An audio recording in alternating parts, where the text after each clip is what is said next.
Hello beautiful people and welcome back. I am Karim, channel name Smell of Truth, and thank you so much for passing by. Today we are gonna discuss some new designer releases. I will tell you my thoughts and will definitely give you a kind of short but still proper kind of review so you get exactly what you're gonna expect from any of these fragrances, and definitely make sure to not blind buy and at least watch a review or two before you actually plan to buy.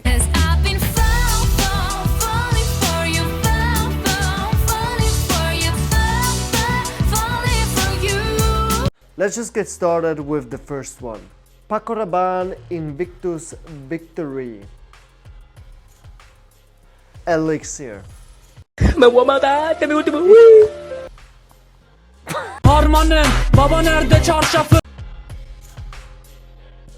If you are familiar with Invictus Elixir, then you should definitely check this one out. If you also would appreciate the DNA with some fruitiness.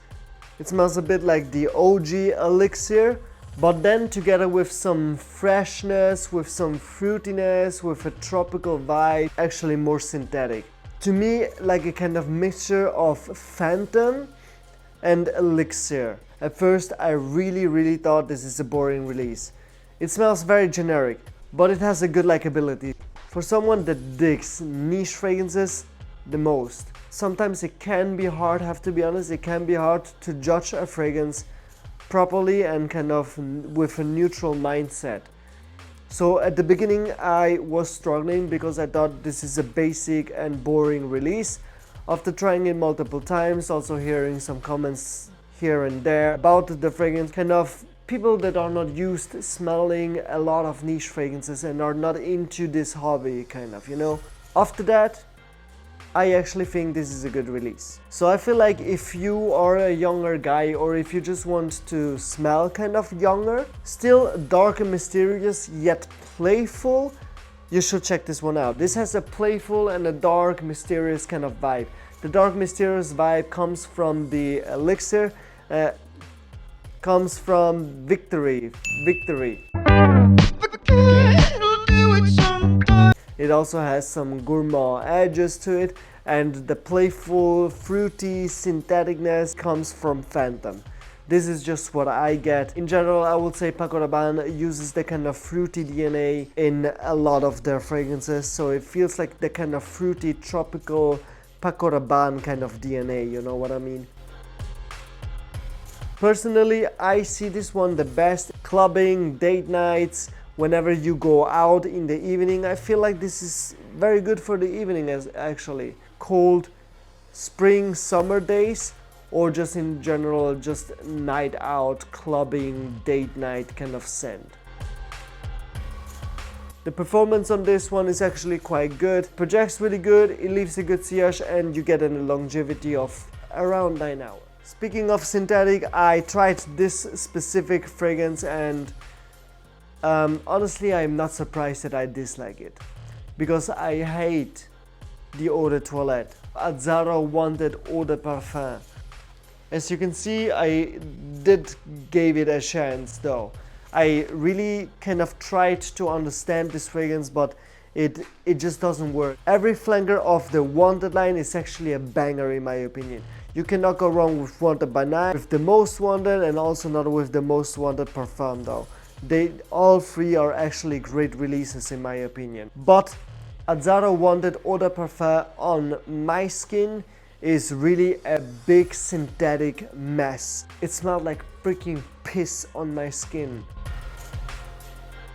The first 20 minutes it was like a brutally synthetic, fruity, still kind of fresh, but at the same time also kind of warm. And then it really smells like warm piss on my skin, like a synthetic warm piss. I cannot stand this fragrance at all. This is probably the worst fragrance I have smelled ever. I actually would prefer to wear Dior Sauvage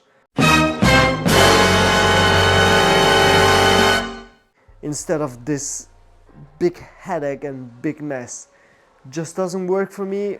I'm sorry to every Wanted fan, but this is not it. So look, the thing is that if you still want to get it and you still want to stink, totally up to you. Oh, brother, this guy stinks! I do not recommend this one, but if you still want to get this one, wear this one in springtime or in colder summer days, or basically whenever you want to annoy people.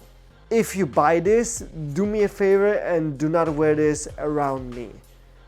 Or at least keep your distance when you wear this one around me. Just keep your distance so I don't smell it. On the other hand, I have to say it is good that this fragrance is on the market, even though that it stinks, because people are still gonna buy it and are still gonna pull it off. Maybe it even is going to smell good on someone else's skin, who knows? I doubt it, but who knows? The thing is that even if people stink, it is actually a good thing. Because if people would not stink, we would not appreciate if someone would smell good. Like imagine if people would always smell good. It will be a kind of daily thing, it will be a kind of normal thing. It wouldn't be something special anymore, you know what I'm trying to say? If you want to wear this one around me, keep your distance, but still wear it around me, you know, so people can appreciate that I actually smell good. So if you want to stink, then go buy this one. The projection, unfortunately, it was pretty good on my skin. After a few hours, thankfully, leaned closer to the skin, but the longevity is not the greatest, to be honest. 6 hours is what I got out of it max. The sillage is also, unfortunately, quite good. It is kind of good performing, but not long lasting. Next up, you can already see it in the bag somewhere. Here it is.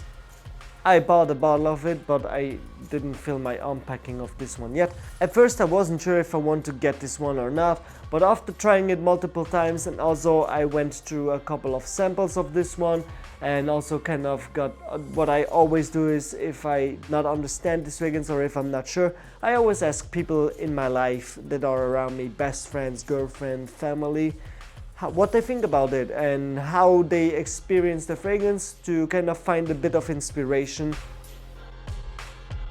Gentleman Society is something that I didn't expect Givenchy to do. This one has that Givenchy gentleman DNA, but the iris removed, which was quite surprising to me, but a good thing actually in my opinion. Because at first I disliked it, because I expected iris, I expected the nice iris, and then I was like, what is this? There is no iris in here, it's just totally dark, floral, and a little bit sweet. So I asked for a couple of samples, I tried it myself and got inspiration, you know what I mean? And I actually ended up liking it, and that's also why I got the bottle. This one definitely has its space in the gentleman line. It is not another iris fragrance. This time it's actually with narcissus flower and some deep woody, little bit kind of dark smoky-ish, but still there is some sweetness to balance that kind of smokiness that I get. Maybe it's even a leatheriness, but I'm not 100% sure. You can definitely get the narcissus, but it's not too floral, so it's very well balanced together with the woodiness, but this is the main kind of thing that you get. Sweetness and the kind of smoky darkness is a bit more in the background, still noticeable, to give it a bit more of depth to this fragrance. I do definitely recommend Givenchy Gentleman Society.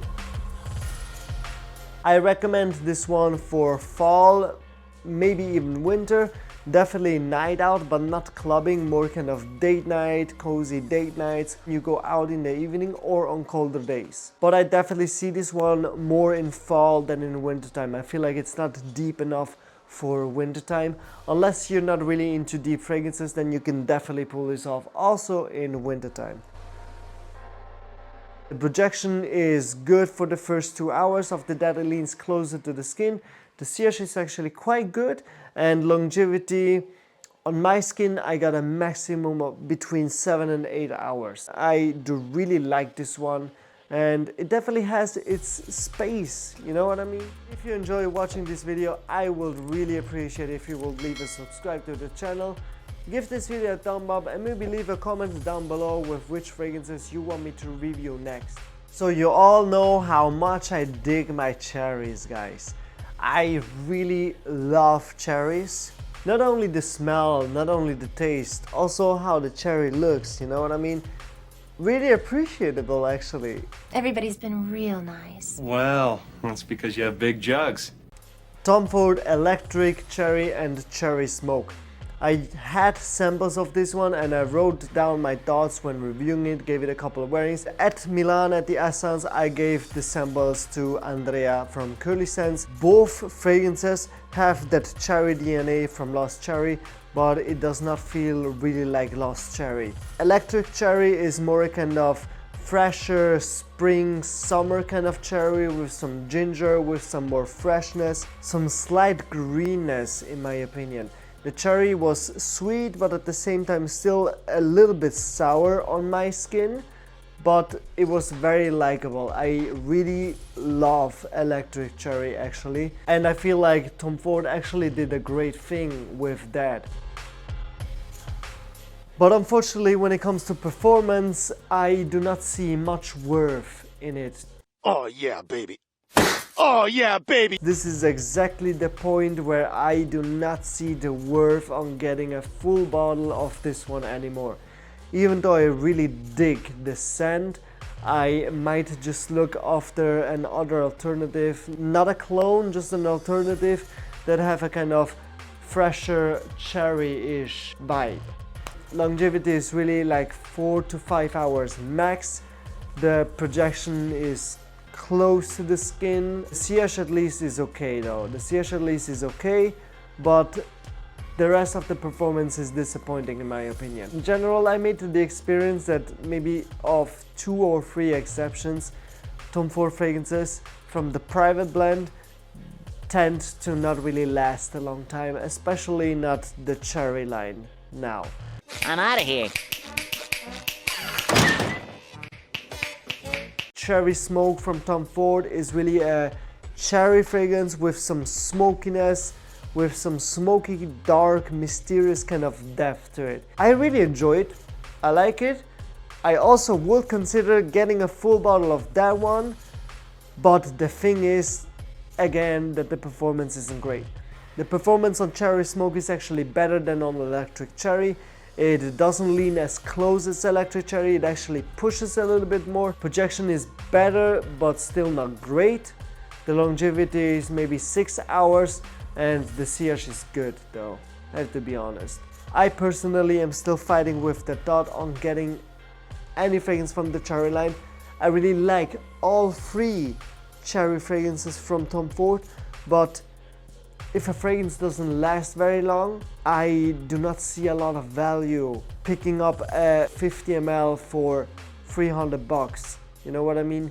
It's a little bit too expensive for me personally. I do recommend the Tom Ford cherry fragrances only if you have enough money left, if you collect Tom Ford fragrances, or if you really like the scent and do not mind reapplying for the price. Otherwise, I would say maybe just buy samples from somewhere. What are your thoughts on the current new designer releases? Let me know your thoughts down below. Which fragrances do you want me to review next? Let me know if you want any of these fragrances in a street battle. I'll definitely make sure to make more street battles this year. I'm looking forward to read your comments. Thank you very much for watching. Stay healthy and see you next time. Bye bye.